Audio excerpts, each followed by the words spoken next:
அதிமுக கூட்டணியில் இணையும் புதிய கட்சிகள். சேலத்தில் இபிஎஸ், நயினா நாகேந்திரன் போட்ட சீரியஸ் பிளான்.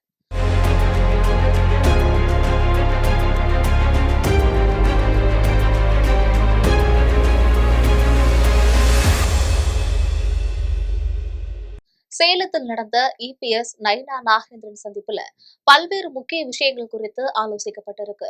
குறிப்பாக புதிய கட்சிகளை தங்களுடைய கூட்டணிக்குள் இணைப்பது தொடர்பாக பேசியிருக்கின்றனர். தமிழக அரசியல்ல அதிமுக உட்கட்சி பூசலால் பற்று எரியும் நெருப்பு இன்னும் அடங்கவில்லை. ஒவ்வொரு நாளும் யாராவது ஒருவர் அரசியல் ரீதியாக நினைவூட்டிக் கொண்டே பதில் சொல்லிக் கொண்டே இருக்கின்றனர். இந்த நிலையில தான் சேலம் நெடுஞ்சாலை நகரில் இருக்கக்கூடிய முன்னாள் முதலமைச்சர் எடப்பாடி பழனிசாமி இல்லத்திற்கு சென்று பாஜக மாநில தலைவர் நயினா நாகேந்திரன் சந்தித்து பேசியிருக்காரு. இது அரசியல் ரீதியாக பெரிய அளவுல முக்கியத்துவம் பெற்றிருக்கு. ஏனெனில் அதிக அளவுல நடக்கக்கூடிய உட்கட்சி பூசலுக்கு பாஜக சமரசம் செய்து வைப்பதாக தொடர்ந்து விமர்சனங்கள் முன்வைக்கப்பட்டு வருகின்றன. இதனை பல்வேறு சமயங்கள்ல அக்கட்சி தலைவர்களே உறுதி செஞ்சிருக்காங்க. தற்போது ஒன்றுபட்ட அதிமுக என்ற குரல் கட்சிக்கு உள்ளிருந்து செங்கோட்டையன் எழுப்பியிருக்காரு. இதற்கு வெளியிலிருந்து ஓ பன்னீர்செல்வம், டிடிவி தினகரன் உள்ளிட்டோரிடம் இருந்து ஆதரவுமே கிடைச்சிருக்கு. ஆனால் பிரிந்து சென்றவர்களுக்கு மீண்டும் கட்சியில இடமில்லை என எடப்பாடி பழனிசாமி திட்டவட்டமாக தெரிவிச்சிருக்காரு. இந்த விஷயத்திலும் டெல்லியோட தலையீடு மற்றும் சமரச முயற்சிகள் இருப்பதாக தகவல்கள் தெரிவிக்கின்றன. ஒருவேளை இபிஎஸ் பற்றிதான் நயினா நாகேந்திரன் சந்திப்பு நிகழ்ந்திருக்குமா என்ற கேள்வி முன்வைக்கப்பட்டிருக்கு. இது பற்றி அதிமுக வட்டாரத்துல விசாரிக்கையில 2026 சட்டமன்ற தேர்தல் பிரச்சார பயணத்தை தொடங்கி வைக்க எடப்பாடி பழனிசாமி சேலத்துல சந்தித்து பாஜக மாநில தலைவர் நயினா நாகேந்திரன் அழைப்பு விடுத்திருக்காரு. சுமார் 1 மணி நேரம் நடந்த சந்திப்பின் போது தமிழகத்துல தேசிய ஜனநாயக கூட்டணியை பலப்படுத்துவது தொடர்பாகவே அதிகம் பேசியிருக்காங்க. பாமக மற்றும் தேமுதிக தரப்புல நடைபெற்று வரக்கூடிய பேச்சுவார்த்தை தொடர்பாகவும் 2 கட்சிகளையும் விரைவாக கூட்டணிக்குள் கொண்டு வருவது குறித்தும் ஆலோசிக்கப்பட்டிருக்கு.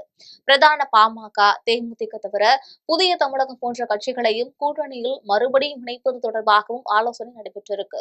மாநில அளவுல தேசிய ஜனநாயக கூட்டணி கட்சிகள் ஒருங்கிணைந்து திமுக அரசுக்கு எதிரான போராட்டங்களை முன்னெடுப்பது ஒருங்கிணைப்பு தொடர்பாகவும் பேசியிருக்காங்க. விரைவில் தமிழக அமைச்சர்களுக்கு எதிரான அமலாக்கத்துறை தீவிர நடவடிக்கை எடுக்கும் என டெல்லியிலிருந்து கிடைத்த உறுதியை தொடர்ந்து திமுகவிற்கு எதிரான வியூகத்தை தீவிரப்படுத்துவது தொடர்பாகவும் ஆலோசனை நடைபெற்றிருக்கு. குறிப்பா பாஜக மேலிட பொறுப்பாளரோட வந்து சந்திச்சிருக்கீங்க. தென் மாவட்டங்கள்ல வலுவா இருக்க டிடிவி தினகரன், சசிகலா, ஓபிஎஸ் இணைப்பு தொடர்பா என்ன மாதிரியான கருத்துக்கள் பரிமாறுது? குறிப்பா அவர்களை இணைச்சிக்கணும் அப்படிங்கிற முடிவுல என்ன மாதிரியான கருத்து நிலவுது? அதாவது நாங்க வந்து கட்சி தான் பார்க்க வந்திருக்கிறோம். வேற அரசியல் வந்து ரொம்ப ஒன்று பேசிட்டு இல்ல சார், நீங்க ஒரு கர்டேசினா ஒரு பாஜக மேலிட பொறுப்பாளர் முக்கியமான நிர்வாகிகள் வந்திருக்கீங்க. அது இந்த அணிகள் இணைப்பு, அதே போன்று அவரு டெல்லியில போய் அமித்ஷா சந்திச்சு வந்தாரு. இது தொடர்பா ஏதோ முடிவெடுக்க அது பத்தி எதுமான கருத்து நாங்க பேசிக்கிட்டோங்க. சும்மா கட்சியை பார்த்துட்டு போலாம்னு வந்து நீங்க எல்லாரும் ரொம்ப ஆர்வமா இருந்தனால உங்களையும் பார்த்துட்டு போலாம்.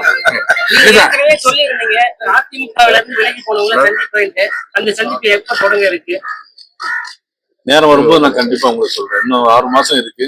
கண்டிப்பா இருக்கா இல்லையா இருக்குமா அதான் சொல்றேன், உங்களுக்கு பிறகு சொல்றேன் சார். அவங்கள அதிமுகவில் இணைக்கிறது உட்கட்சி விவகாரம் சொல்லிட்டீங்க. பேசுறதோட இது என்னவா இருக்கும்? இது நிலைப்பாடு என்ன? அதாவது அரசியல்ல நிரந்தரமா நண்பர்களும் பகைவர்களும் கிடையாது.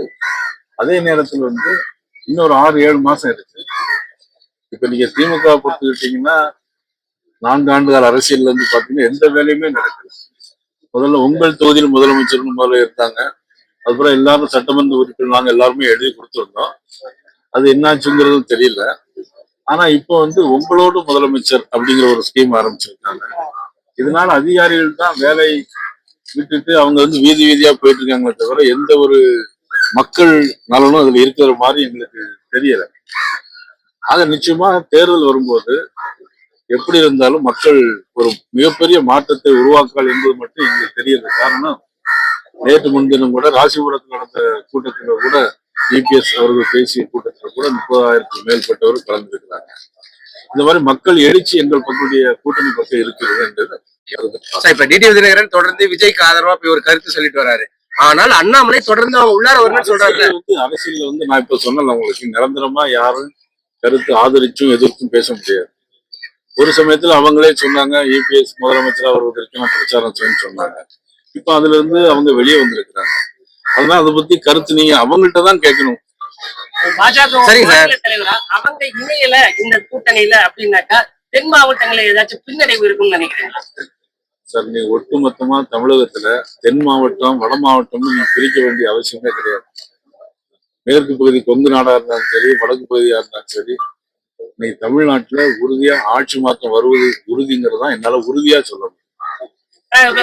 விஜய் வந்து சட்டமன்ற தேர்தல வந்து திமுகவுக்கு எங்கதான் நேரடியா போட்டின்றாங்க. இது எப்படி பாக்குறீங்க? அதாவது தம்பி விஜய் வந்து இப்பதான் கட்சி ஆரம்பிச்சிருக்காங்க.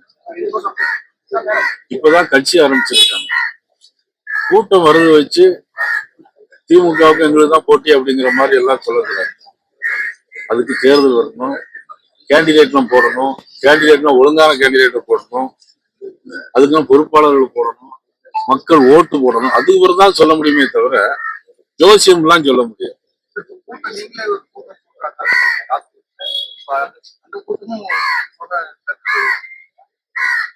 ஓட்டா மாறுமா? மக்கள் எழுச்சி நிச்சயமா ஓட்டம். அதாவது உங்களுக்கு ஓட்டு போடும்போது ரொம்ப டிஃபரன்ஸ் தெரியும். நீ ஒரு கேண்டிடேட்டா இருந்து நீ போயிட்டு இருக்கும்போது வேன்ல ஏறி போயிட்டே இருக்கும்போது அந்த மக்களுடைய சிக்னிபிகன்ஸ் சைகைகளை பார்த்தாலே நமக்கு தெரியும் எது ஓட்டா மாறும், எது ஓட்டா மாறாது. நீங்க மதிப்புக்குரிய பெரிய தலைவர்கள்லாம் கட்சி ஆரம்பிச்சு இன்னைக்கு கட்சியெல்லாம் எப்படிலாம் இருக்குங்கிறது உங்களுக்கு எல்லாம் தெரியும். அதனால வந்து ஆளுங்கட்சியில இருந்தார் யூபிஎஸ் அவர்கள் 4 வருஷம் முதலமைச்சராக பணியாற்றினார்.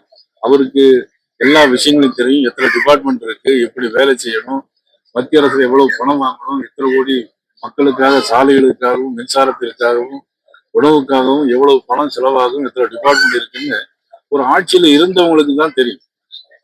அது எதுவுமே இல்லாம இன்னைக்கு திடீர்னு வந்து எனக்கும் திமுக தான் போட்டி அப்படின்னு சொன்னா அது எப்படி பொருத்தமா இருக்குங்கிறது எனக்கு தெரியும். சரி, இப்ப நீங்களும் உங்களுடைய ரைவல் மெயின் ரைவல் வந்து டிஎம்கே தான். இப்ப அவரும் டிஎம்கேவா ரைவலா வச்சு பண்றாரு. இப்ப நீங்க உங்களுடைய இதுல லிங்க் எங்களோட அலைன்மெண்ட்ல வராரு. எங்களோடு ஒப்பிட்டு யாரையும் பேசணும். இன்னைக்கு நாங்க வந்து 300 நாடாளுமன்ற உறுப்பினர்கள் வச்சிருக்கோம், 1500 எம்எல்ஏக்கள் வச்சிருக்கோம். நாங்க மிகப்பெரிய கட்சி. எங்களோடு யாரும் ஒப்பிட்டு பேசுவதற்கு திமுக எதிர்ப்புல நம்ம சொல்றோம். திமுக அலைன்மெண்ட்ல வர்றாங்க. நாட்டு மக்கள் மீது அக்கறை இருந்தால் திமுக எதிர்ப்புன்னு மட்டும் சொல்லக்கூடாது. நீங்க நாட்டு மக்கள் மீது அக்கறை இருந்தால் அந்த ஆட்சி மாற்றத்தை என்ன வழின்னு கண்டுபிடிக்கணுமே தவிர திமுக எதிர்ப்புல நாங்களும் அவரும் ஒண்ணுங்கிறது அது சொல்லதுக்கு அது சரியா இருக்கு. நாட்டு மக்கள் மீதான அக்கறை அப்படிங்கிற இடத்துல பாதுகாக்கப்பட்ட வேளாண் மண்டலத்துல எந்த பணிகளும் தொடங்கக்கூடாது அப்படின்னு ஒரு சட்டம் இருக்கும்போது அந்த மத்திய எரிசக்தி இயக்குநரகம் வந்து இன்னைக்கு வெளியிட்டு இருக்க அறிக்கையில பாத்தீங்கன்னாக்கா அங்க மீதும் ஹைட்ரோ கார்பன் ஆய்வு நடத்துறதுக்காக பணிகளை தொடங்க இருக்காங்க. அது உறுதியாயிருக்கு. அது நாட்டு மக்கள் மேல அக்கறை. ஹைட்ரோ கார்பன் யாருடைய ஆட்சி காலத்துக்கு கொண்டு வந்தாங்க தமிழ்நாட்டுல? சரி, இப்ப உங்க கவர்மெண்ட் தானே இருக்கு. இல்ல இப்ப யாரு கொண்டு வந்தாங்க? முதல்ல யாரு அனுமதி கொடுத்தாங்க தமிழ்நாட்டுல? அனுமதி கொடுக்கப்பட்டது வேற, அனுமதி கொடுத்தாங்க வேற வேற வேற வேற செய்தி. வேற வேற வேற சார் எப்படிங்க? என்னுடைய சுற்றுப்பயணத்துல வந்து நான் வந்து 11ஆம் தேதி என்னுடைய சுற்றுப்பயணம் ஆரம்பிக்கலாம்னு இருக்கிறேன். விசேஷமா மதுரையில இருந்து ஆரம்பிக்கலாம்னு இருக்கிறேன்.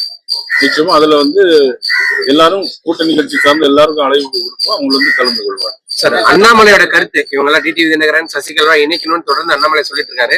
அவருடைய கருத்து பாஜகவுடைய கருத்தா இல்ல அவருடைய தனிப்பட்ட கருத்தா? எப்படி பாக்குறீங்க நீங்க? அது கருத்துக்கள் வந்து ஒவ்வொரு கருத்து சொல்லலாம். என்னன்னா எல்லாரும் ஒன்னா இருக்குங்கிறது நானும் ஏற்கனவே சொல்லியிருக்கேன். குறிப்பா முதலமைச்சர் வேட்பாளர்லாம் மாற்றணும்னு டிடிவி வரலாம் வரலாம் வரலாம். நாள் இருக்கு, இன்னும் நாள் இருக்கு. பாமக ராமதாஸ் தரப்பு அமித்ஷாவை சந்திக்கிறதுக்கு நேரம் கேட்டிருக்கிறதா சொல்றாங்க. அது உட்கட்சி விவகாரத்துல பாஜக தான் தலையிடுது அப்படிங்கிற ஒரு குற்றச்சாட்டு தொடர்ந்து வச்சிட்டு இருக்காங்க. நிச்சயமா பாரதிய ஜனதா கட்சி எந்த உட்கட்சி பிரச்சனையும் தலையிடாது. மத்தியஸ்தம் பண்ணுமா பார்ப்போம்.